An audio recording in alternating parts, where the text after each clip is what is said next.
So that's an introduction to what this panel is for. We invited these three lovely ladies out here to speak about entrepreneurship and their role in their industry. So it's her business, her lane, her identity.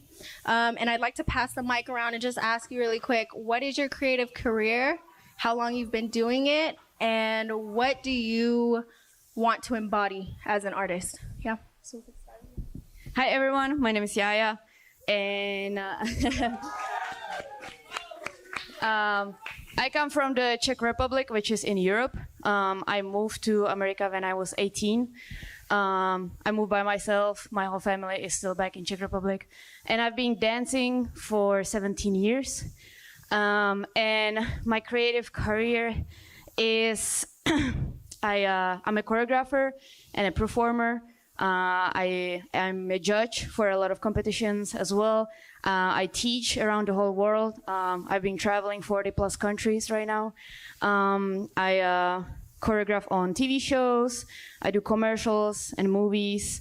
I'm heavily based in the Los Angeles industry as well as in the dance underground. I also travel around the world to compete and battle. That's just for fun because I really love to compete. I'm very competitive nature, and I feel like that keeps pushing me to get better and still train, and not to get stuck only in the work and in the career and in the industry. And yeah, I just love to create and collaborate with different people and with different artists. So yeah, that's my career.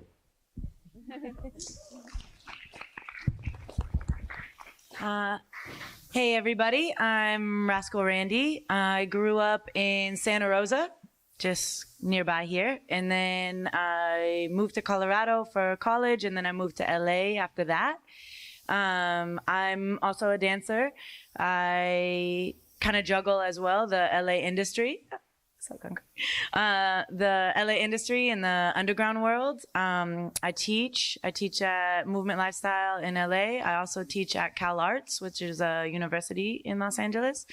I choreograph and still perform. I'm still pretty active in being a dancer. I haven't made the entire switch over to being on the artistic side, but I hope to do that eventually. And I've been dancing for 11 years. And I started out purely freestyle, purely underground, kind of worked my way, elbowed my way into the industry. Yeah.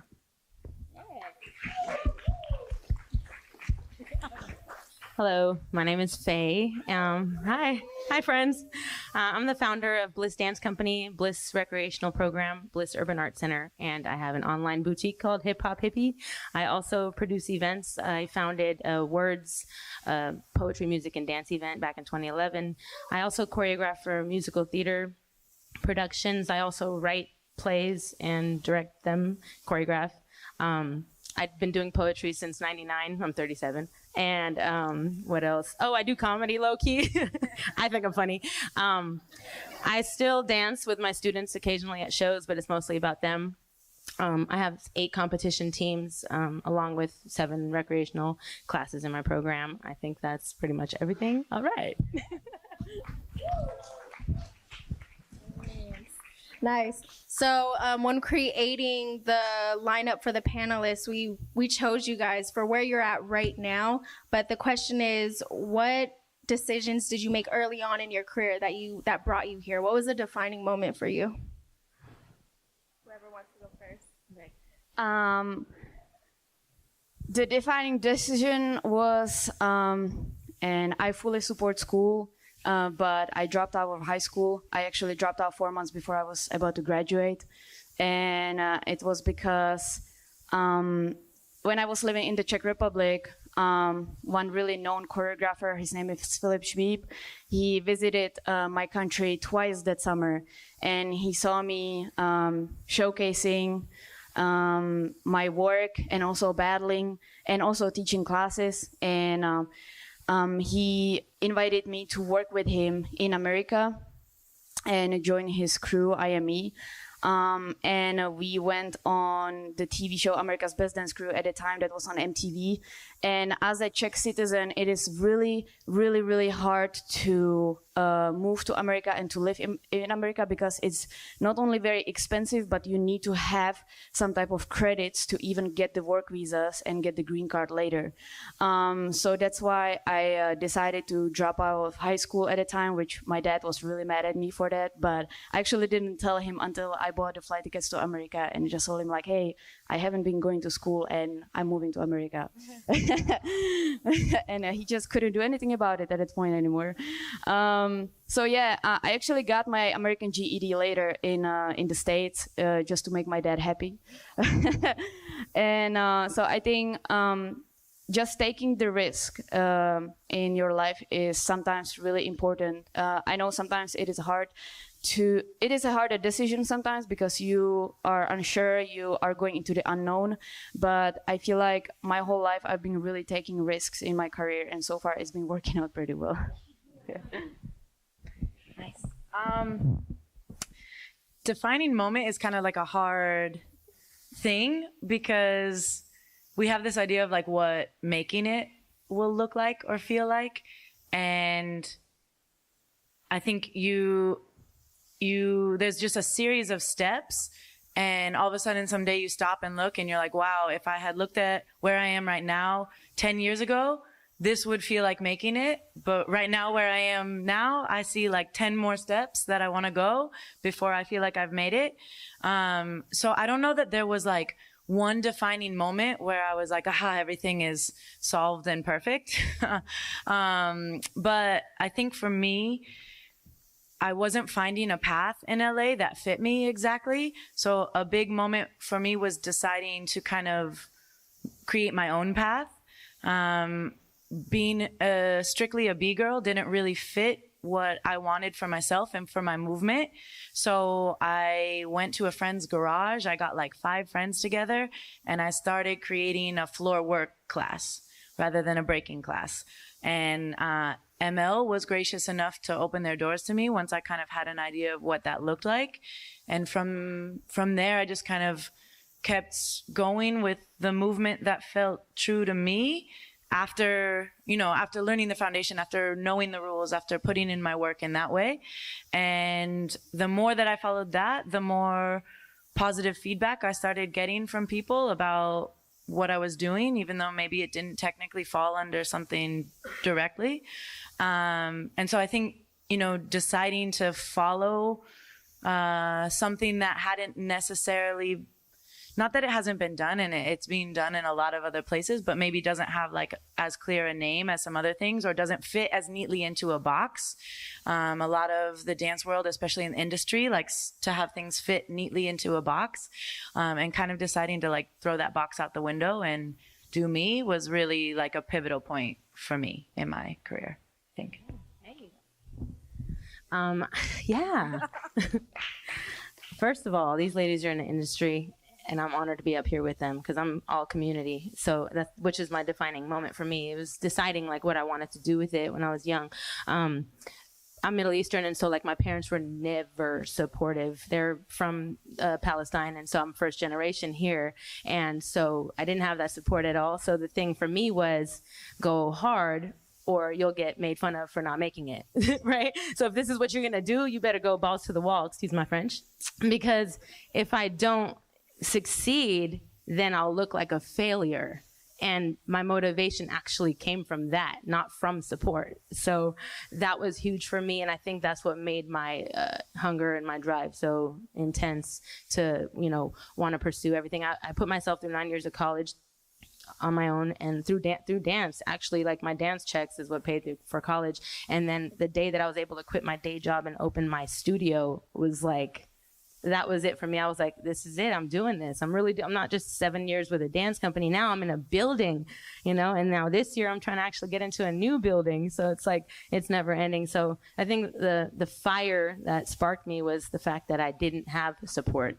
And that's what made me say, well, I love this too much to let it go ever. So I'm going to go for it anyway. So.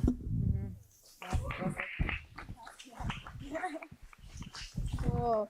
I really appreciate the variety and where you guys are at too. Like, I think even here, just being an artist in Sacramento, we're constantly having to create our own path. So that resonates with me too. And it is very community oriented out here versus we don't have an industry developed. But yeah, so I really appreciate that. But the next question, you guys are in your lifestyle now, and from the looks of it, you created it completely. Like, there is no path that you followed from somebody else. What does balance look like for you in that life? And on the scale of what balance looks like, where are you on that?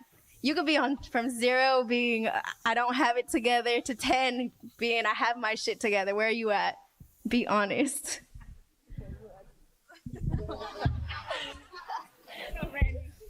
Ooh, okay. Balance. Super important. Super, super hard to do.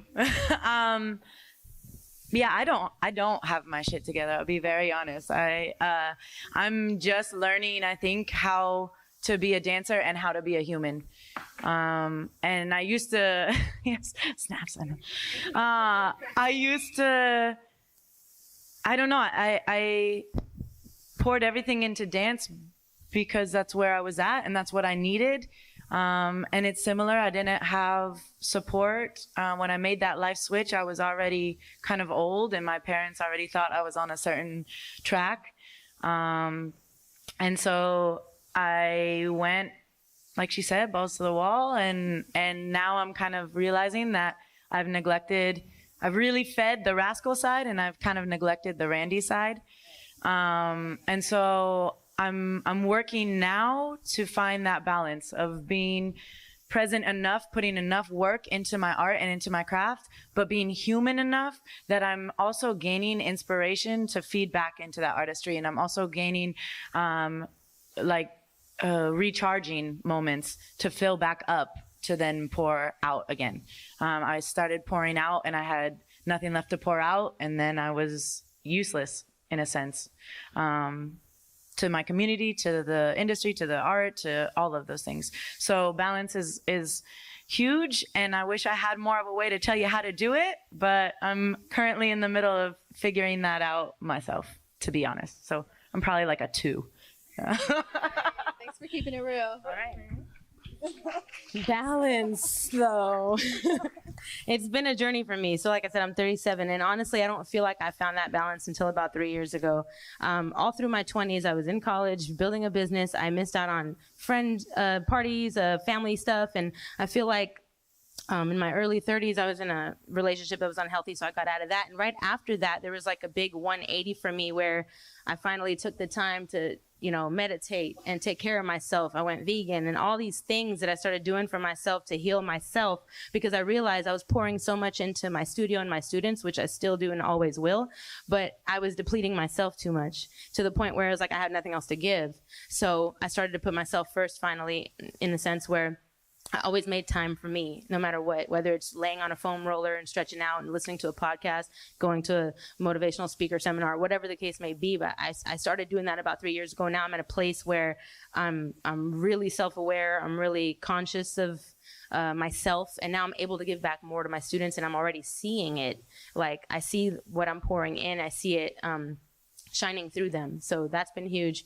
I would say I still have a lot to work on. I'm probably at a 6 or 7, because with business, when I started my business, I don't know anything about business. I'm like, I just want to dance. Let's start a company. I don't know anything about money. Like, what? Let's just put routines together and things. Like, what? So I had to learn as I went. And with time, I improved on the business side. But for the longest time, I allowed people to text me all hours of the night and pay late and do these things. And as a small business owner, you can't be nice. You can't be nice to everybody like that, right? You got to maintain the business side. So I'm still working on that. I have a hard time being like, hey, pay me money. You owe me, So that part, I'm just now getting to the point where I've set boundaries, and I've finally set standards and created simplicity within the system for my studio and whatnot, and that has helped me maintain my sanity throughout, and I'm still working on that. So I'm not the best version of myself yet, but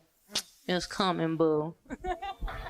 Boundaries is a huge word. Yeah. Yeah, same. I think I'm a huge workhorse, and I just love to work all the time. And yeah, sometimes my friends. I also travel all the time, so I travel every weekend, and it's either overseas, outside of the country, or in America. So I would be at home in LA like Tuesday, Wednesday, Thursday, and all the birthday parties and or like friends to get together and stuff like that are always weekends, and they always hit me up, and I'm like, man, I'm in Japan or I'm in Kuwait or I'm in Australia, like, sorry, and they just stop hitting me up, and just like, yeah, we just know you're always traveling. So yeah, definitely balance is super, super important. And I think it wasn't until 2 years ago when I made a complete switch in my eating habits, and I started to study about food and meditation and body awareness, and I even am on a path right now to become a nutritionist as well, because I really learned so much about food that I want to give out the knowledge to people to really know the importance of what we are putting in our bodies and how can we take care of our body. And I used to go visit my family only about once a year before, and in this past year I've been there 5 times already, just because I really wanted to spend more time with my family. And my sister was getting married and she was having a baby, and I really want to be there for the growth of my nephew as well. So yeah, just investing the money and spending time with my family there, and not thinking about work. Even that's really hard, because even if I'm there, I'm still thinking about work. Check emails every day. Yeah, same. Like, I mean, I need to make some kind of like time hours when like I'm like, okay, I'm gonna be checking emails from 9 a.m. to 5 p.m. because I've been on my phone like 2 in the morning. Like, yeah, yes, yeah. So definitely balance is super important, but I think it comes with time with you, and I think there might be some kind of moment or a situation in your life that happens that makes you realize that you need to find a balance. Yeah, so that's I have my own mic now. Cool. Okay, so this is a question for Randy. Wow, you have bass. I know. Dun, dun, dun. No, so in your industry, have you experienced any kind of bias against you, whether it was because of your looks, gender, race, anything? And if so, do you mind sharing that story with us? Yeah. Okay. It feels a little weird sometimes to hold the microphone.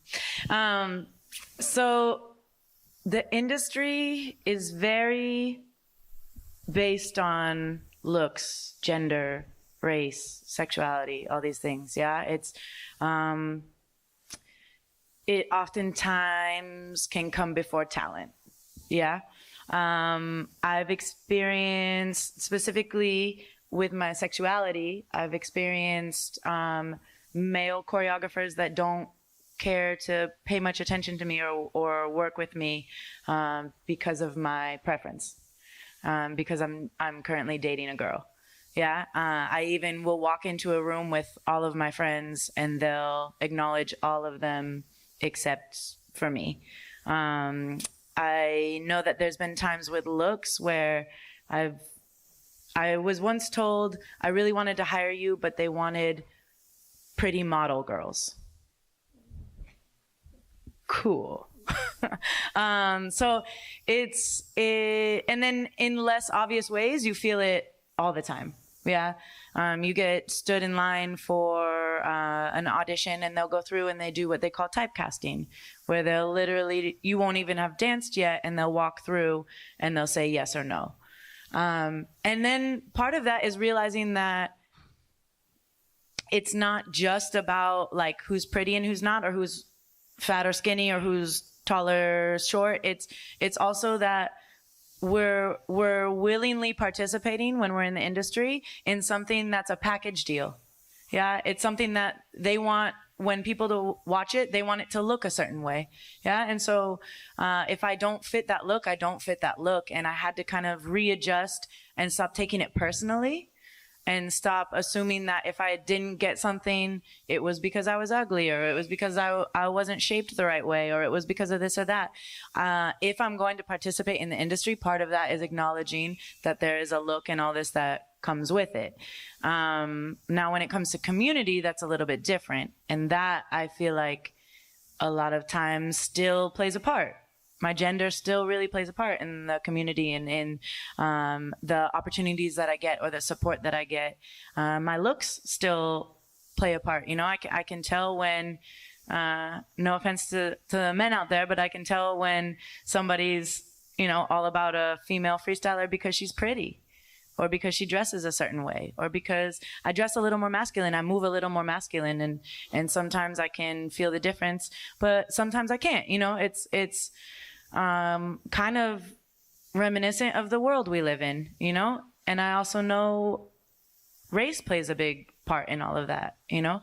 And I'm a white female, and I know sometimes I do get opportunities that other people don't because of that, or vice versa. Like, I'm aware that that also plays a part, and that I sit actually in the privileged seat in that sense, and that I need to be aware of that, and I need to check in every once in a while and make sure that, you know, whatever I'm getting offered really belongs to me, or is there somebody else that it belongs to that's getting overlooked, you know?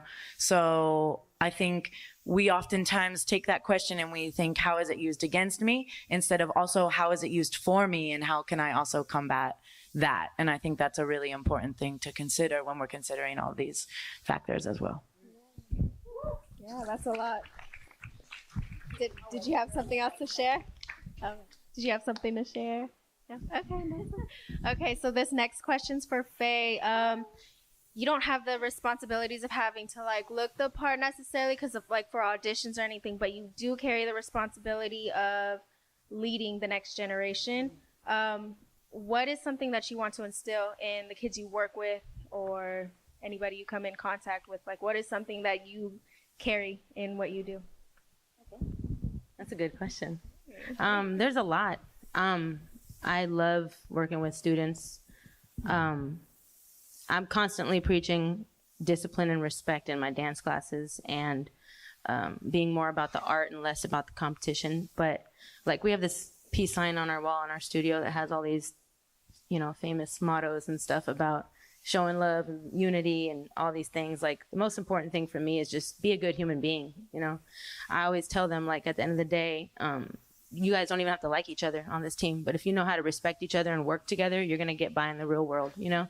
I'm super real with my students, even the 10-year-olds. I look them dead in the face like they're 15 and say, yo, check it out, you know? And I just feel like a lot of times, you know, everybody's parenting is different, and I'm not a parent, I'm an auntie, and I've been teaching children since I was 15. So I've worked with a wide range of people, and people that are parents who don't work with children, they only have their own children. So that's all they know, right? So my experience is very wide. So I don't judge, and I tell the kids about not judging. We have all these policies about respect and just basically how to work well together, and how to be mindful, and how to be careful with what you say, and just how to show love, really. Like, and these are things that I just live by on my own, so I couldn't preach them if I wasn't doing it myself, you know?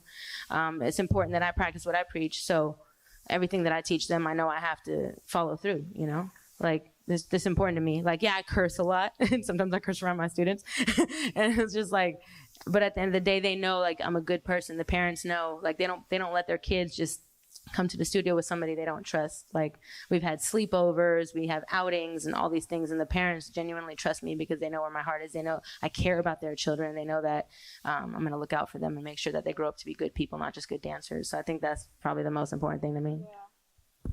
Thank you for that. Yeah. So this next question is for Jaja. What is a piece of advice that you've received and you would like to pass on to someone looking to be in your position next?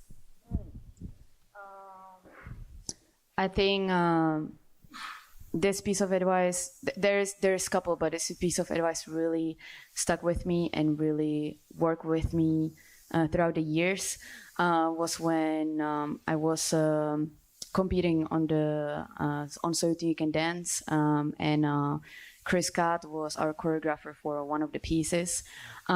He has an amazing power to really put you in the character of the piece and of the performance. And he has amazing power to really give you confidence and to really believe it and to really love it.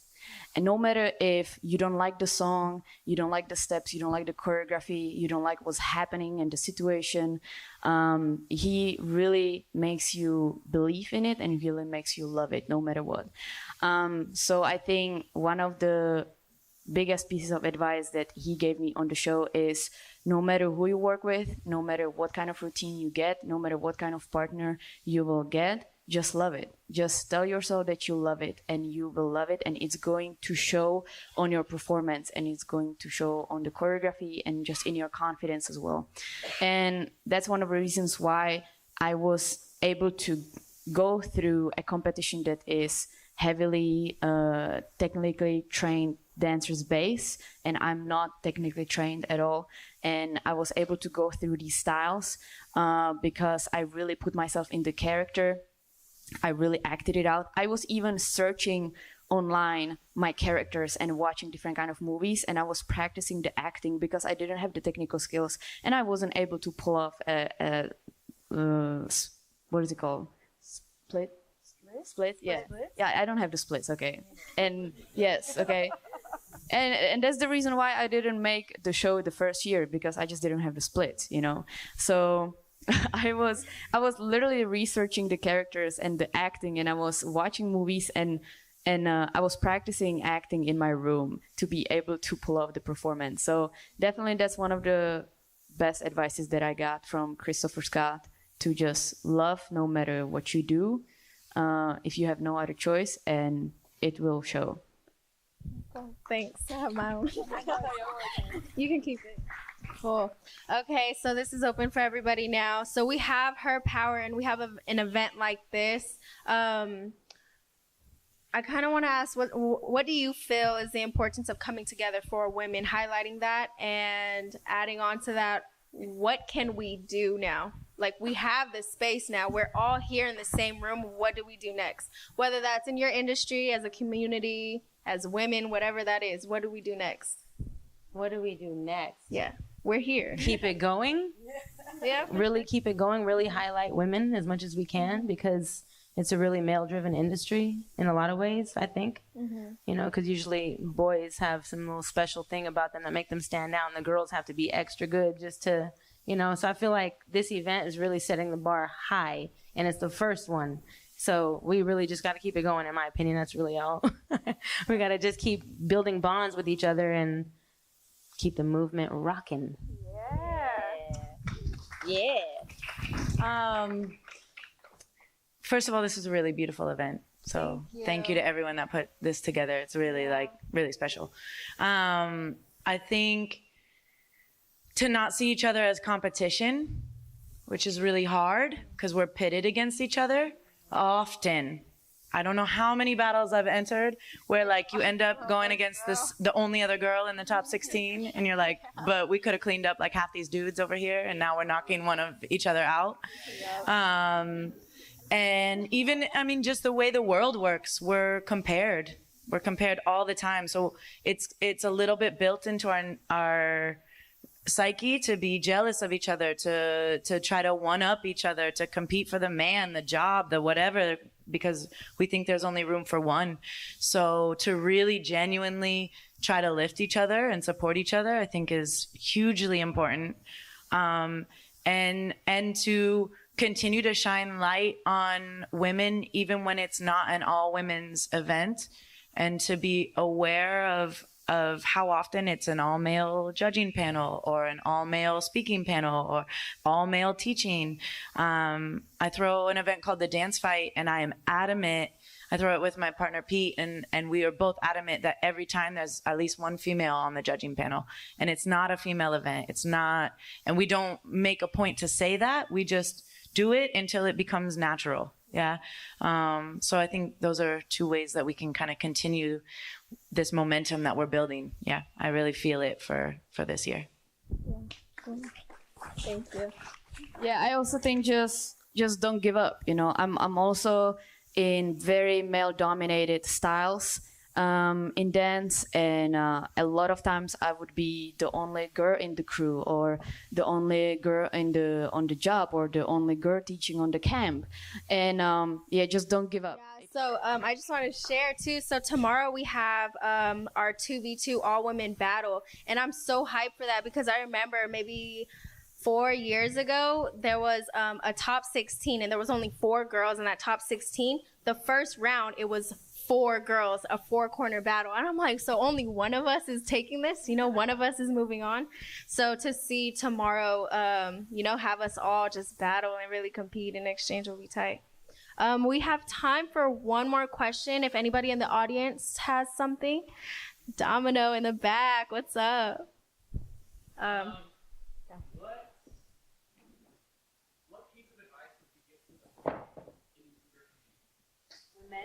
Yeah, the question was, what piece of advice would you give to the men in the community? Talk your shit. Really good question. Yes. And like, one is ask that question. If you're a man, like, ask, what can I do to support you? I think any person in a place of privilege should be asking what they can do to support or be aware of certain things. And also, I mean, I really think it comes down to supporting us in the same way you would support another guy. Like, you don't have to baby us. You don't have to, we don't need easy props. Yeah, we're not asking for any of those things. It's just the same way that you would show up and stand behind one of your boys, show up and stand behind one of the girls, and like expect excellence from us, and then also support when you see that, if that makes sense. I pretty much feel the same way. I would just say pour into us the way we pour into you. Yeah. It's just a two-way street, and just because it's a female dancing, it doesn't mean that she's going to be any less than the dude. Like, why can't females always battle the dudes? Why do they always have to battle another girl? You know, like, just make things more fair. Just give us the same energy, because we give, you know, we are feeding you, so feed us in that same way. That's pretty much it. And really quickly, embrace feminine energy as much as you embrace masculine energy in the dance world in general. Yeah, we tend to give more importance to the masculine energy sometimes. Yeah, I will be really honest, because I grew up in Europe, and the culture there is just different than in America. So one thing that I was always battling with in America was that women are portrayed a lot and often as objects and as material. And it is because of the media out here and how women are portrayed in the media. So I know that's one of the aspects. And in Europe, usually we are more friendly in a certain way. We might be more touchy. We might be more communicative. And we also have like a friendship between guy and a girl is very common in Europe. And I know it is common here in America as well, but that's something that I've been battling with a lot here in America, that I had to literally change my behavior to not be looked at as object from males, especially in the Crumb community.